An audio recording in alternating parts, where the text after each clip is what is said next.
The Zone Coverage Podcast Network. They may be drinkers, Robin, but they're also human beings. Hell yeah, let's get stinko.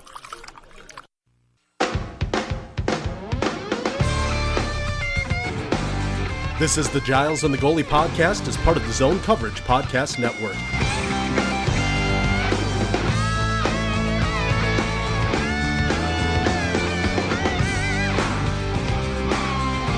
With your hosts, Giles Farrell and Ben Remington.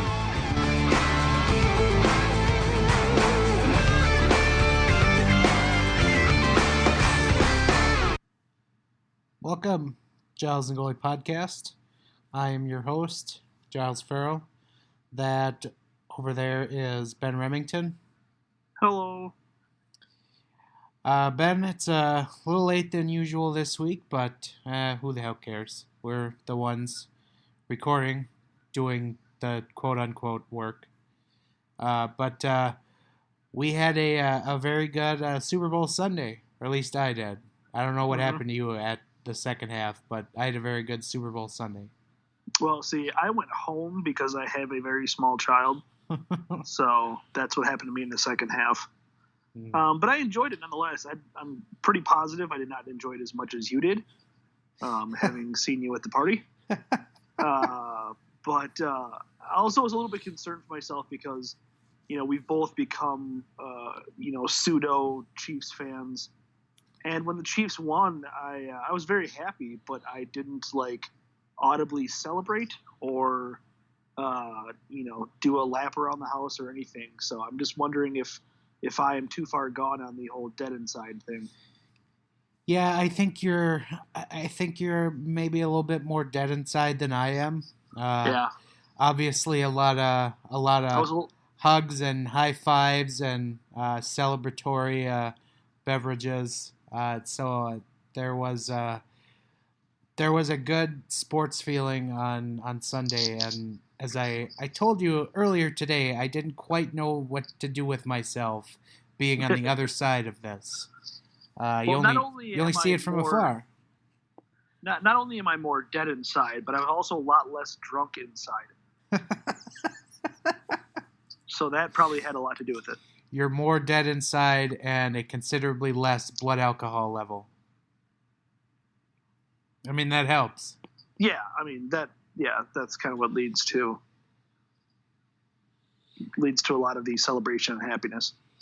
Yeah, I mean, it's still a very good feeling. It hasn't quite worn off yet. And as I told some family after the game on Sunday, I probably will never get closer to experiencing a Super Bowl like this in my life because I'm a Vikings fan. So that just means pain.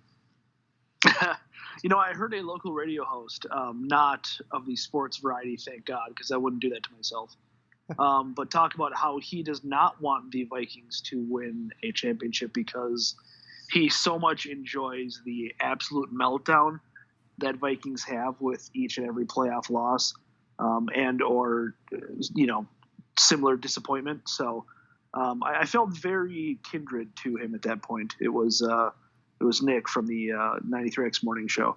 Oh, I was going to ask if you were the host. Yeah, no, it was not me, but he had the same exact sentiment that I did. He has grown to rely on the emotional, ridiculous Vikings fans for his own entertainment, and I very much enjoyed that. Yeah, that's right in your wheelhouse. You could not relate anymore to that. Happy. Yeah, no, it just pain is all we know, so there you go. Speaking of pain and painful and anything else you can use in the same context, Minnesota Wild, they are fully back in action here after their All-Star break. That long, prolonged, almost 2 weeks off seemed like, which I was not complaining about. But yeah, they did get back at it on Saturday, right before the Super Bowl, and then they've had a couple of games since. But probably the biggest news in that time since we last convened was Nick Seeler was put on waivers and was claimed by the Chicago Blackhawks the next day, the divisional foe, who was also in town. So Nick Seeler literally just had to move his bags across the hall. So not too difficult. He didn't have to take a cross-country flight or anything. But I didn't think too much of it. And then, of course, I made the error of logging on to Twitter.com, and I seeing a lot of discussion on Nick Seeler being claimed, and there was a pretty good divide in those who were seemingly appalled and those who were like, who cares? And I kind of drifted directly into the, who cares camp. And it's a seventh defenseman that was put on waivers and was claimed. And if you're a Stanley Cup contending team, yeah, you probably don't want to lose your seventh defenseman for next to nothing. But as I noted, the Wild have so many other problems. This isn't even anywhere close to the area of, yeah, we should get our blood boiling over this. Yeah, I would tend to agree in that the Wild do have several more problems. It doesn't. It certainly isn't high on the list. I'm not saying I understand the folks that were appalled, but I get not wanting to lose him because he's shown to be a capable third pair defenseman. And while, capable third pair left-handed defensemen aren't, super rare. I mean, they're relatively plentiful. Still losing a guy like that is to a division rival is not something you want to do, I guess, is kind of my thought on it. It's not ideal. Is it the worst thing in the world for this team? No, not at all. It's not going to hurt this team in the long run. I think everybody can agree on that. But it certainly wasn't ideal that he was claimed and that he was claimed by a division rival. And just losing him for nothing is not ideal. So maybe I missed something, but they put him on waivers, just to call someone else up. And so it didn't seem like there was a real pressing reason to put him on waivers. It wasn't like they had an emergency where they needed to get a forward up. It wasn't like they had an emergency where they needed to get a goalie up. Maybe that was part of the angst, is that it didn't seem like there was a real,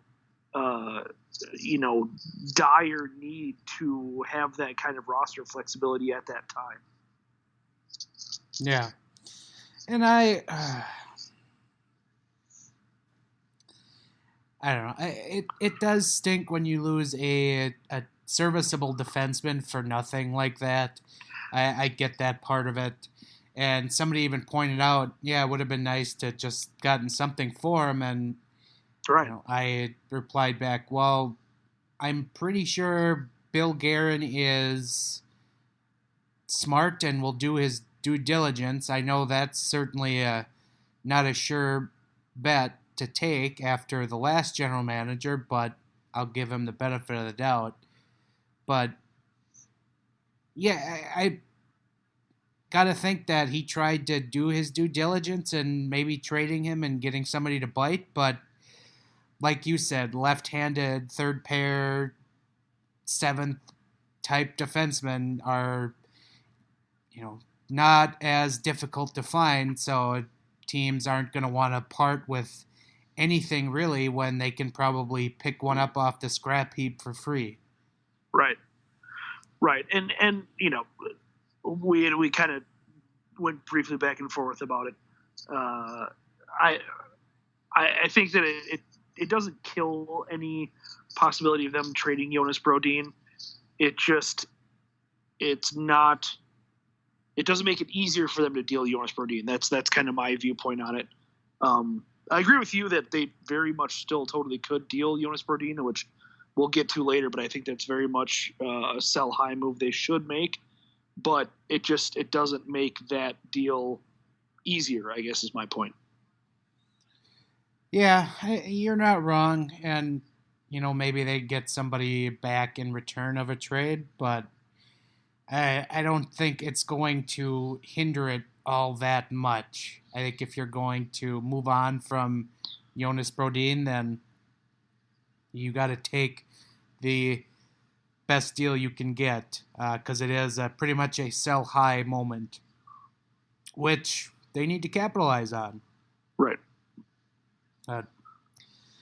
I don't know. It stinks from a recording standpoint when your lead story is losing a 7th defenseman on waivers. That just absolutely makes it, riveting content. So Matt Dumba got a goal on Tuesday night. He snapped a very long goal drought since November. I think it was like November 14th.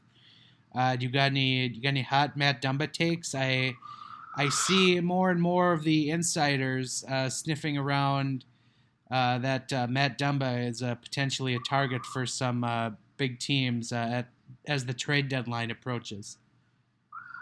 Yeah, him scoring, I think, shouldn't have anything to do with anything. We've both kind of maintained this, that you don't deal Matt Dumba now. Don't deal low on Matt Dumba. That just doesn't make a whole lot of sense. He's a hell of an asset. He's a hell of a talent. And yes, he is very much having a very down year, and nobody has a whole lot of really good answers for it, unfortunately. But let's not give this kid away just for the sake of, deal anything not nailed down mentality. Of course teams are going to come calling for him. You don't think they don't want to buy low on Matt Dumba? Of course they want to buy low on Matt Dumba. 29 NHL teams should want to buy low on Matt Dumba. 30 NHL teams should want to buy low on Matt Dumba. But that doesn't mean that you have to do it unless it's an incredible deal, which I just don't think you're going to get given the year that he's having. Yeah, and again, I just don't get the need to sell on Dumba right now. It feels like it is a buy low moment, as you said, and we've probably said this many times in the last month. And the only scenario in which I would approve him being moved is if you get an absolute no doubt package in return. And, say what you want about, like, Toronto, but if the package for a Matt Dumba, because Toronto clearly has been the team kind of in the mix for Dumba, at least reading the insiders, any package that starts with Kasperi Kapanen is just kind of a bust for me. That's another bad deal. And I even tweeted something to that effect last week. Like, trading Matt Dumba at this moment will be another giant loss in Minnesota Wild trade history.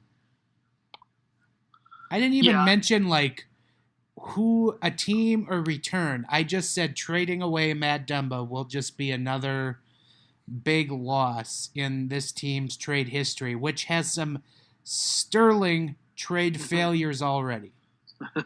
Exactly.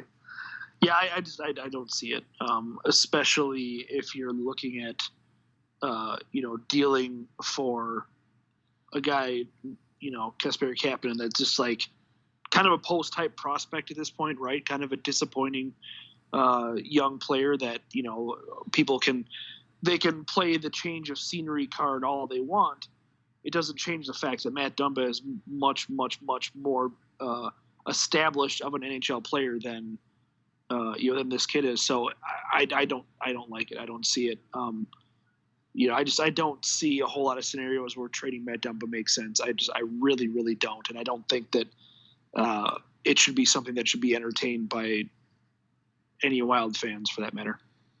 I guess maybe to go a little bit more on this, what is a scenario in which you would consider moving Matt Dumba to be good? Is it, a plethora of high draft picks and good prospects, or are you looking for something like, a top 6 center, essentially? Like what would have to come back for a trade involving Matt Dumba to be considered a success? Yeah, I think that it'd have to almost be a real no doubt kind of deal where, you're getting a top 6 center. You're getting, it would have to be a boatload of draft picks. And even then, you still probably wouldn't love it.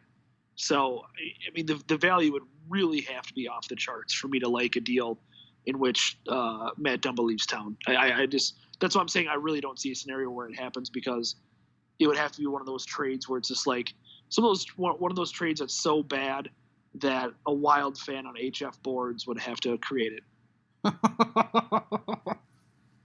It's been a while since we had an HF boards reference here. We really should do it more often. I don't know. Yeah,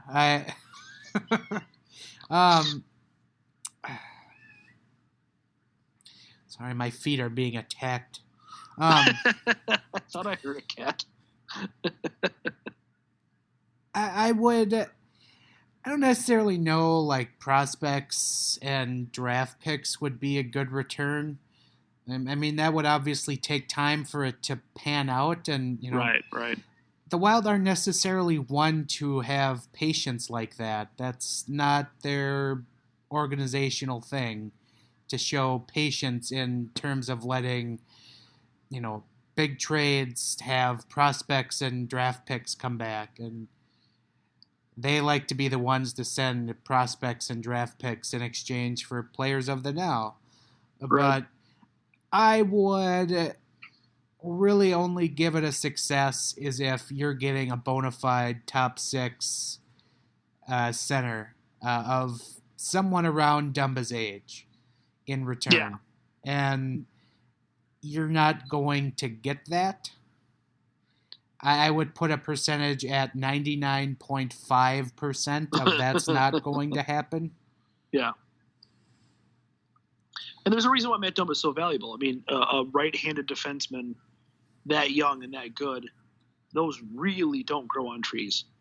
And so if you do deal him, well, then you're looking at a scenario where, you're one Jared Spurgeon injury away from Greg Pateryn top line defender. Which, are there teams trotting out worse top line defensemen? Yes, but that doesn't mean you want to join their company, because that's not an ideal situation. So you're really turning kind of a strength into a weakness if you're doing that, even though you obviously would be getting that center that you so desperately want. It really is just kind of transferring weaknesses. Right. Yeah, I don't know. Do you have any other kind of final thoughts on not final thoughts, but any other thoughts on maybe the upcoming trade deadline? Well, we've got a couple of weeks still to yap about that. We'll certainly cover it more in the next 2 weeks, but I think the closer we get, the more obvious it gets. And I mean, like, game after game after week after week, it's like it's the ever expanding universe. It's a black hole. It's a dwarf star. It's getting more and more obvious. They need to sell high on some guys. They need to sell high on Marcus Foligno, I think, is a name that's probably at the top of the list. Jonas Brodin is another name on that list. You really need to get some value out of those guys. to kind of build around the next generation of Wild hockey.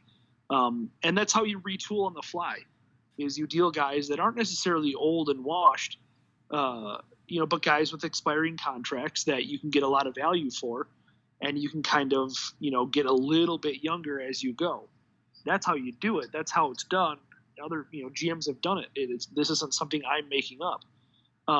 So, those two really come to mind, and I hope we start to hear a little bit more chatter about those two in the next 2 weeks here as we approach the deadline. Yeah, no, I agree, and hopefully we'll have a little bit more to touch on next week as we come that much closer to the trade deadline. The other thing that I just remembered that bothered me from the last week was the Wild came back from their All-Star break / bye. So really this is 10, 11, 12 days off. And, everyone's flying somewhere warm, the Cabo, Bahamas or whatever. And as per the norm for every team in the league coming back and from every bye since they started this, the Wild came out flat and just offered almost nothing against the Bruins, who had played some games since their bye. So they were a little bit more I don't know. They had shaken off the rust. That's what I'm trying to say, essentially. And the Wild didn't. And everyone just kind of lost their minds on Twitter.com, the most rational place to go for sports takes. But I just wasn't buying it, and I didn't care for the criticism of the team coming off the bye. Every team goes through it. Yes. The Wild are not a great hockey team. We know that, but I was more in their defense on what was that, Saturday night? Yeah. After the game, and I also just did not care for the canned hockey quotes that were coming out. It's just you know what? Just be straight. You were sluggish because you were off for 12 days. It's okay to say that. Then they came back and they won the next night. So who cares? I hate the canned quotes, and I don't know why we were so appalled that a good Boston team came in here and just ripped a otherwise, slightly below average hockey team to shreds off of a 12-day break. Yeah, I don't know either. And certainly that game was disappointing to watch because... And it was predictable. Yeah, we all saw it coming. But, like you're saying, they're coming off of almost 2 weeks off. And on top of that, teams are allowed to have bad games, even good teams. And like you said, this isn't a good team. So I guess at the end of the day, what are people upset about? You know what I mean? What do you expect out of this team? You expect a completely flawless track record of effort and looking sharp and looking on the ball and all that jazz? Are you really expecting that every single solitary game? Because you're not going to get that. And if there's ever going to be a game where they're going to lapse, it's it's the game coming off the bye. Yeah. And it just... The predictable games for the Wild are right before an extended period off, or right back after a road trip has ended, and then right off that bye. Right. Those are so predictable. So I don't know. There's more defense for this one coming off the bye, but I was just annoyed that everyone seemingly lost their minds when you could see that one coming for 12 days or however long the break was. Right. You knew they were going to get hammered coming out of that bye. You knew it. I don't know. People, I think, and Twitter is like, if you boil down and make a disgusting reduction sauce of sports takes, that's what Twitter is. But people just love to find any crumb of negativity to be upset about. And, you see it with god-awful accounts that should be fired into the sun that circle around negativity. And there's multiple. I'm not just citing the one. That are just, it's just the worst thing in the world. Like, being negative to me, and this kind of resounds, around the Twins trade and even the Wolves trade made just last night. But being negative, especially in a forum like that, like, what the hell are you trying to prove? Well, what are you going for? Are you trying to make yourself out to be some kind of genius because you called it? The Twins are not going to win the World Series. You called it. The Wild are a mediocre hockey team. Like, nobody freaking knows that. I mean, give me a break. It's so easy to be negative because 30 NHL teams don't win the Stanley Cup every year, and 29 MLB teams don't win the World Series every year. So your probability of being right in the end is so astronomically high when you're just obscenely negative like that. It's just such a lazy, stupid way to go about fandom. And this is not to, well, I am going to, but this is why, I have taken my sports fandom in a completely different direction, because the way I was going, I saw it as I was going to be completely dead inside to when it comes to sports feelings. So instead of just basking in the cesspool of negativity that mainly is Minnesota sports, right? That's why I find other teams to latch on to and cheer for. Like, for instance, the Chiefs. Yeah, right. And look at that. Just find something good. That's the Capitals. For another example, it took them a few kicks at the can, but they finally got there, and they got there. Enjoy sports. I absolutely enjoy watching Alex Ovechkin just light it up still, and he's about to hit 700 goals. Yeah. Why? Because we'll never see anything like that ever in our lifetime again. Mm-hmm. And most people around these parts would probably just go, man, I wish the Wild had somebody like that. Instead of just sulking in the negativity, enjoy that aspect of it. Enjoy watching the best goal scorer that will ever skate on the ice in an NHL game. Yeah. Find something that you enjoy with sports and go with it. Don't just sulk in negativity, because at some point you will break and become dead inside. Yeah, and to your point, and I've always kind of had this attitude, national sports are great.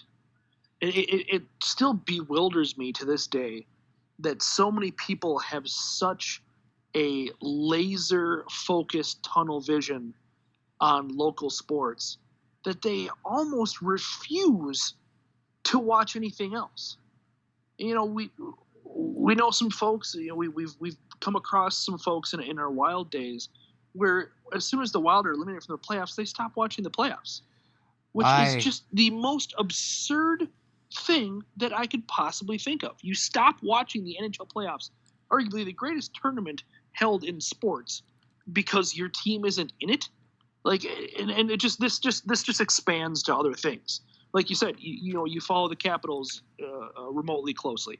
We kind of have followed the Chiefs. The Golden Knights. We're a Golden Knights podcast.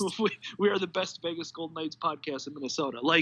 Find something to watch that's entertaining. Sure, Minnesota sports teams can be lackluster and mediocre and not entertaining at times. That's why you watch other teams. That's why you take in what other sports have to offer across the country. And you don't just sit here and piss and moan about how bad Minnesota teams are, like they owe you some kind of top-notch entertainment level. They don't owe you crap. So you got to branch out a little bit, maybe get a little creative with it. Right. That's exactly it. They don't owe you anything. That sports is, entertainment, and you are also taking a little bit of a gamble when you are going to or just even turning on a sporting event, because it can either go really well or it can go really bad, or it can be in between. Like, yeah, it's kind of like a roulette wheel. You just you spin the ball and you hope it lands favorably for you. Yeah, that's what watching sports is, and the sooner you come to grips with that and just enjoy it for what it is, then there you go. You can find your positivity. Yeah. No, I'm with you. I don't. Sports should be fun. Watching sports should be fun. You should enjoy it. It shouldn't ruin your life, and it shouldn't, be the only positive note in your life either. I mean, you really should try to find some kind of middle ground with it. I will say the caveat here is that we are completely dead to the Minnesota Wild. That there's no return from that. We've mentioned for that many several reasons. Times. Yeah. That's another reason why we branch out. Along those lines, did you watch Batman Forever tonight? No. Oh, I came home. I did a little bit more cleaning, and I had I don't know why I had the West Wing on in the background. I just needed something good to have on, so I didn't quite take the plunge into Batman Forever, but I actually do have an idea for a Batman Forever Wild Giles and the Goalie theme GIF that I'm going to try and work on now that my Bruce Boudreau GIF library is out, and we actually didn't talk about that. Yeah. The Bruce Boudreau GIF library went live last Thursday. And, of course, everyone loved it because 75% of the GIFs in there were Bruce dropping some kind of profanity. Yeah, that was great. But yeah, if you haven't seen that yet, check it out it's on my Twitter feed. It's my pinned tweet. There's a link to it. And it'll get you there. And as I also mentioned, that is something I will update as we go. So if there's a great Bruce GIF like there was the other night on Saturday, I was out during the game, but I did see Bruce have a good eye roll on the bench. So I quickly noted the time of the period on my phone, and as soon as I got back, I made the GIF and threw it in the library. So that's kind of how this is going to work. Nice. Thank you to those of you who put some money in the tip jar. Greatly appreciated. Mm-hmm. But yeah, again, check that out. It's at Giles Farrell on Twitter. Quick Twitter plug. Yeah, that was very cool. I'm glad that it got a lot of the love and attention that it deserved to get, because it's obviously been something that's been a labor of love for you for quite some time, culmination of several years of work. So I'm glad that it was a smash hit like we expected it to be. Yeah, once Bruce is no longer on the Wild, I will probably retire from Wild GIFs. Understandably so. Because it's kind of a what's the point? I only keep coming back for Bruce GIFs because they're great. So yeah, he is definitely the gift that keeps on giving. Actually, I might still hang around. Say Bruce isn't back next year, but Kirill Kaprizov is. Then I might hang in there with GIFs because could be fun. He's fun. He seems to be fun. The Wild might be fun again. Well, let's not get too excited there. Yeah, that's true. They got a long ways to go. I forgot to do Twitter questions, of course. Why would I want to do that? I don't know. Well, we can't do that every week, to be fair. Yeah. Do you have anything else to add? Like, otherwise I'm gonna start talking about soccer jerseys because MLS released their new sets for the year and they're god awful. Yeah, I saw that. The Loons, however, have a nice kit, I think. It's nice comparative to the other teams in the league, but sure. I don't think it's good as on its own. Interesting. I don't like the Adidas stripes on the shoulder. Well, yeah, I don't like fair. the two-tone of gray between the shoulder and the main part of the uniform. Also fair. And I don't necessarily care for the numbers on the back. I don't know if people have been able to see those, but I felt MLS trying to make new numbers league-wide, they had a serious downgrade. So yeah.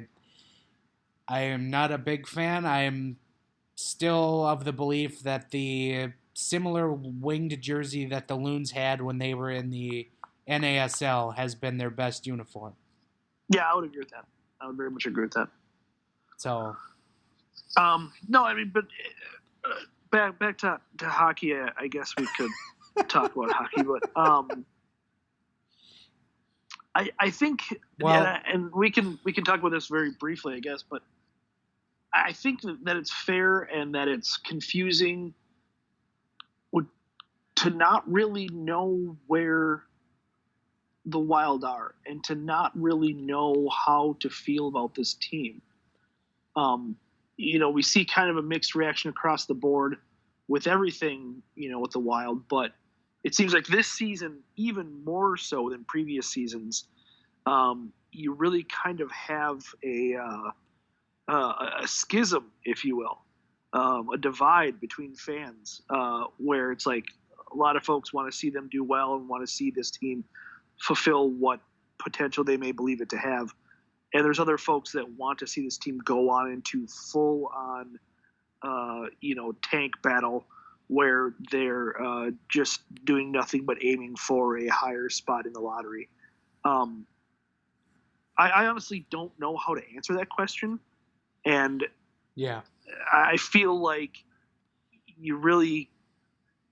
it's almost like a lose-lose, right? And I don't think there's a good ending to it either way. And I don't think either party is going to get what they want, really. So I don't know. What are your thoughts on that situation?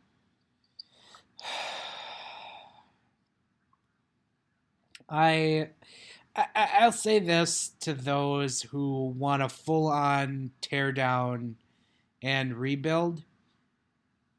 The Buffalo Sabres are still trying to get it right. And I think they're now in year 7 or 8 of this. And they got a very premium player in Jack Eichel, 4 years ago in the draft?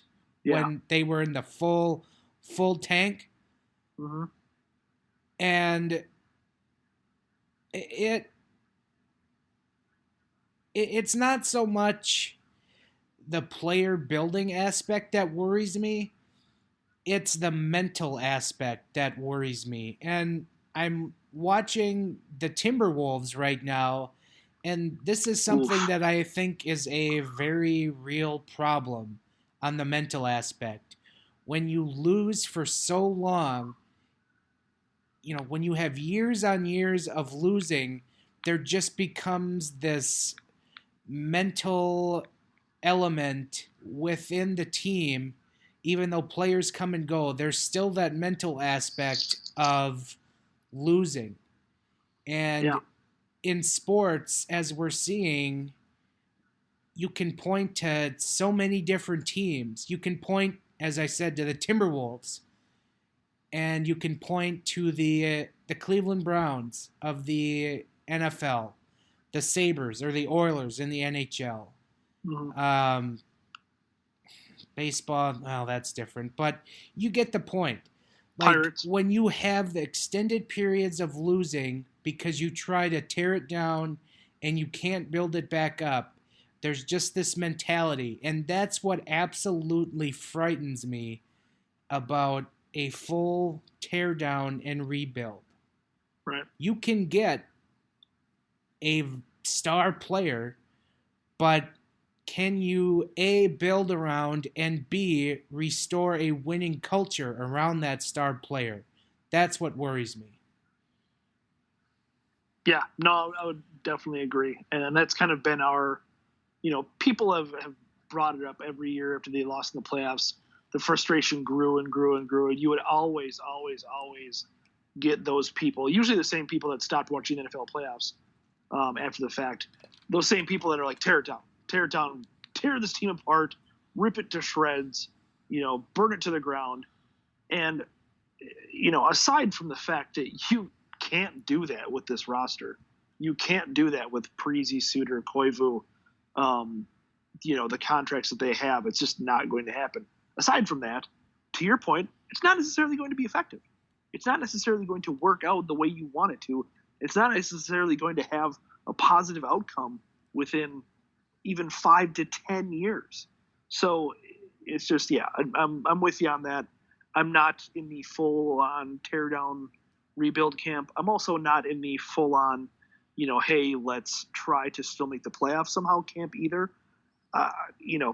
Again, we're dead inside, but I'm just kind of watching it for what it is, enjoying it for what it is, let the chips fall where they may, because I don't have any control over anything. So I'm just going to watch hockey.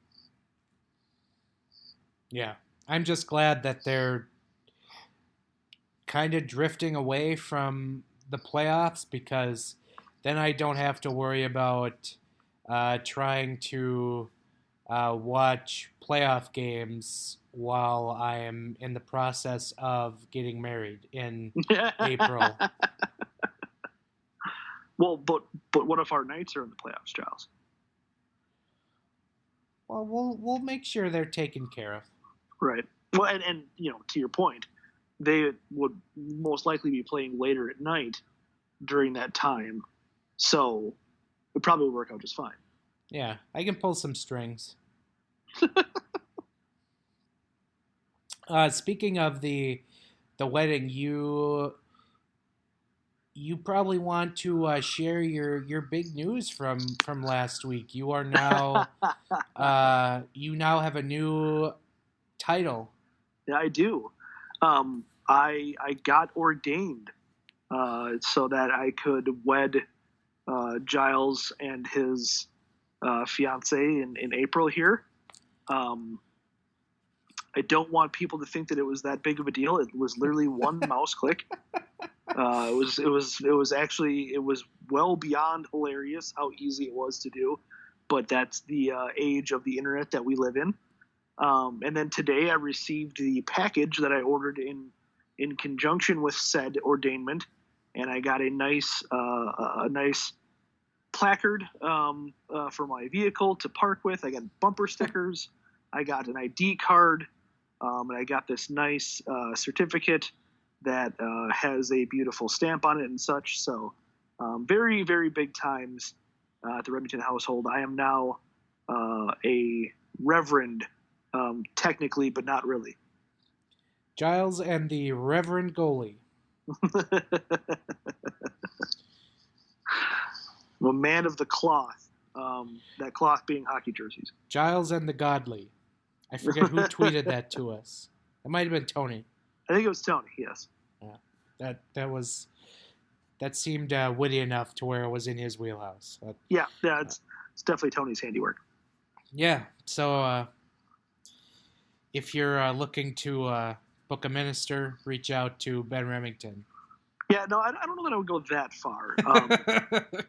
I'm not saying this is a one-time deal and I'm only ever going to use my newfound powers.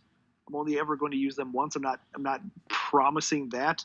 unequivocally, but I don't foresee a whole lot of scenarios where I use said certification again.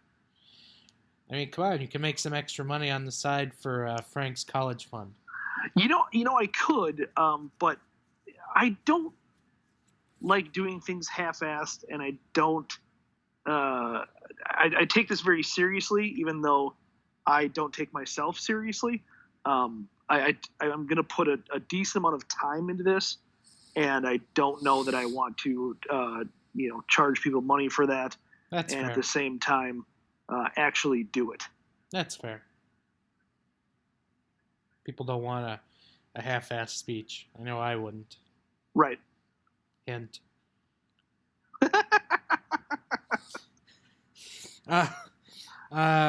Yeah, that can probably do it. We can probably call it a show. Unless you have anything else you really want to add. No, I have ranted far enough on this podcast already. I think everyone can agree on that. Yeah, we better get off our soapbox. Right? Call it a day. Yeah. Yeah, so you can follow Ben on Twitter at Ben Remington. I'm on Twitter at Giles Farrell, at GATG Wild Podcast is the Twitter handle of the show, where we do our mailbag questions and what have you. Facebook.com/GATG Wild Podcast. If you are a frequent listener to a show, please subscribe on whatever platform you listen to. If you listen via iTunes, if you could also drop us a lovely rating on the site, you would also be doing us a solid favor as well. Also, zonecoverage.com. Check out our written work. And again, today's show was brought to you by CircleRock.com. Use the promo code ZONE25 when checking out to get a $25 gift card on your next order there. So that will wrap it up for us this week, and we'll chat with you again next week. Later.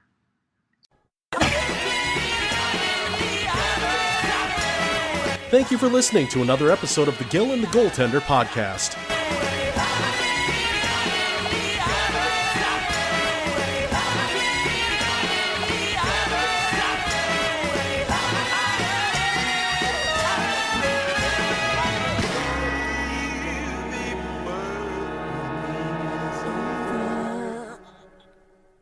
That's not resiliency. You're making it sound like we're good.